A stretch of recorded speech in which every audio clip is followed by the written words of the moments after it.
शहर एक इंसानी बस्ती जहां लोगों की जरूरतें अलग अलग होती हैं। एक हॉस्पिटल में एक मैरिड कपल के बच्चे को किडनी की जरूरत थी। सोफिया, अगर उसे किडनी ना मिली तो वो मर जाएगी। डेविड, देखो मैं हर कोशिश कर रहा हूँ, मैंने हर जगह देखा, मैं बहुत पैसे देने को भी तैयार हूँ। सोफिया, मुझे नहीं पता, तुम्हें हमारी बेटी के लिए किडनी ढूंढनी ही होगी। तभी एक आदमी उन दोनों के पास आकर कहता है कि मैं मदद कर सकता हूँ। दूसरी तरफ स्कॉट नाम का लड़का फोन पर किडनी मरीज का नाम, उसके पास उसकी बहन निकोल भी बैठी थी। स्कॉट, जब हमें पैसे मिल जाएंगे तुम्हें तुम्हारी किडनी मिल जाएगी। निकोल, क्या हुआ? स्कॉट, प्यारी बहन, हमें एक किडनी का ऑर्डर मिला है। निकोल, कितना मिलेगा? स्कॉट, बहुत सारा पैसा। दोनों भाई बहन बहुत खुश थे और ये खुशखबरी अपनी माँ को सुनाने के लिए उसे भी बुलाते हैं। निकोल ये खुशखबरी अपने पिता को सुनाने के लिए उसे फोन करती है। स्कॉट और निकोल का पिता डॉक्टर लिविस शहर का मशहूर ब्रेन सर्जन था। पूरा परिवार इस ऑर्डर से बहुत खुश था क्योंकि उन्हें बहुत पैसा मिलने वाला था। दोनों भाई बहन हंसते खेलते एक बेसमेंट में आते हैं जहां कई लोग बेड पर लेटे थे जिन्हें लिविस का परिवार मरीज कहता था। दोनों भाई बहन तैयार होकर एक मरीज का सिर काटकर उसका दिमाग बाहर निकाल लेते हैं। कुछ देर बाद निकोल अपना काम कर जाने लगती है कि तभी एक मरीज विलियम उसे गाली देता है। विलियम, तुम और तुम्हारा पूरा परिवार पागल है। इसके बाद दोनों भाई बहन उसकी जुबान काट देते हैं। दरअसल स्कॉट और निकोल अपने माँ बाप को बहुत प्यार करते थे और उनके खिलाफ एक शब्द तक नहीं सुन सकते थे। उसी रात शहर के दूसरी तरफ जूली और डिटेक्टिव रॉल्फ कुछ लापता लोगों के केस पर बात कर रहे थे जिन्हें वो जल्दी ढूंढना चाहते थे। शहर में अगले दिन शाम को लिविस के घर के बाहर एक लड़की मैंडी आती है जो घर घर जाकर कुकीज बेचती थी। स्कॉट दरवाजा खोलता है और उसे अंदर आने को कहता है। मैंडी को अंदर बुलाकर घर के लोग उसे डिनर के लिए रुकने को कहते हैं जिसे मैंडी मान लेती है। लिविस के आने तक घर में मौजूद सभी लोग ड्रिंक करने लगते हैं। कुछ ही देर में लिविस घर आ जाता है और मैंडी से खुश होकर मिलता है। कुछ देर बाद सभी डिनर करते हैं और मैंडी को खाना बहुत अच्छा लगता है। मैंडी, क्या मुझे थोड़ी सी वाइन मिलेगी? स्कॉट उसका गिलास उठाकर उसमें वाइन डालता है और साथ ही उसमें कुछ मिला भी देता है। मैंडी उसी गिलास से वाइन पीती है और फिर खाने लग जाती है। अब मैंडी पर नशा सा होने लगा था।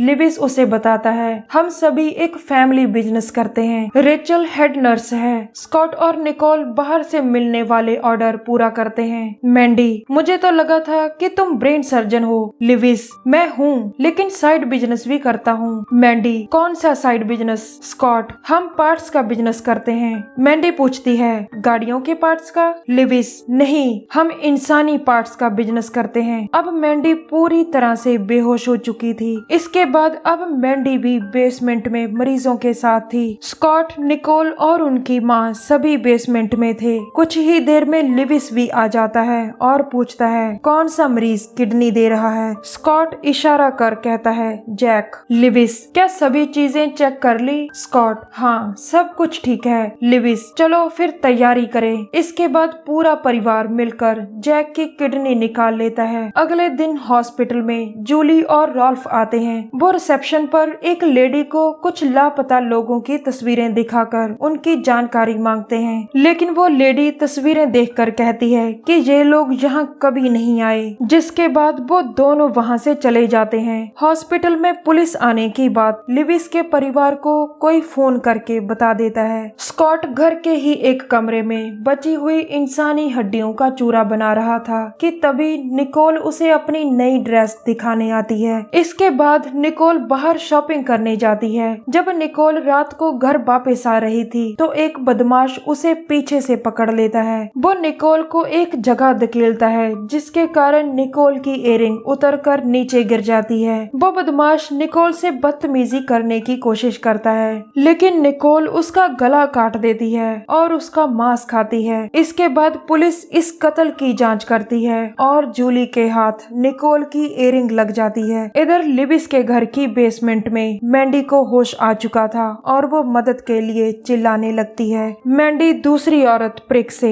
यहाँ क्या हो रहा है? प्रिक कहती है, हम यहाँ से कभी बाहर नहीं जा सकते। जीन, यही आखिरी मंजिल है। मैंडी, कैसी मंजिल? विलियम, मौत की मंजिल। विलियम सही से नहीं बोल पाता। जीन पूछता है, क्या किसी को पता है कि तुम यहाँ हो? मैंडी, नहीं। विलियम, फिर तुम यहाँ से बाहर कभी नहीं निकल सकती। मैंडी, वो ऐसा क्यों करते हैं? प्रिक, वो ब्लैक मार्केट में हमारे पार्ट्स बेचेंगे। जीन, एक और बुरी चीज। मैंडी, अब और बुरा क्या बचा है? जीन, वो कैनिवल हैं। ये सुन मैंडी बहुत हैरान होती है। दरअसल लिविस और उसका पूरा परिवार इंसानी मांस खाता था। कुछ देर बाद भाई बहन हंसते खेलते बेसमेंट में आते हैं। मैंडी उनसे कहती है, मेरे बॉस को पता है कि मैं यहाँ हूँ और वो जल्द ही पुलिस भेजेगा। दरअसल लिविस का परिवार उन्हीं लोगों को मारता था जो किसी को बिना बताए उनके घर किसी काम से आते थे। ये बात मैंडी को दूसरे मरीजों से पता चलती है, तभी तो वो अपने बॉस का नाम लेकर बचना चाहती थी। स्कॉट, तुम झूठ बोल रही हो। इसके बाद दोनों भाई बहन उसे एक कमरे में लेकर जाने की तैयारी करने लगते हैं। दूसरे कमरे में स्कॉट उसकी टांग पर इंजेक्शन लगाता है, फिर उसके हाथ पर। इसके बाद वो उसकी एक टांग और हाथ काट देते हैं। अब किचन में पूरे चाव से टांग और हाथ पकाया जा रहा था। पूरा परिवार इस खास डिनर को लेकर बहुत खुश था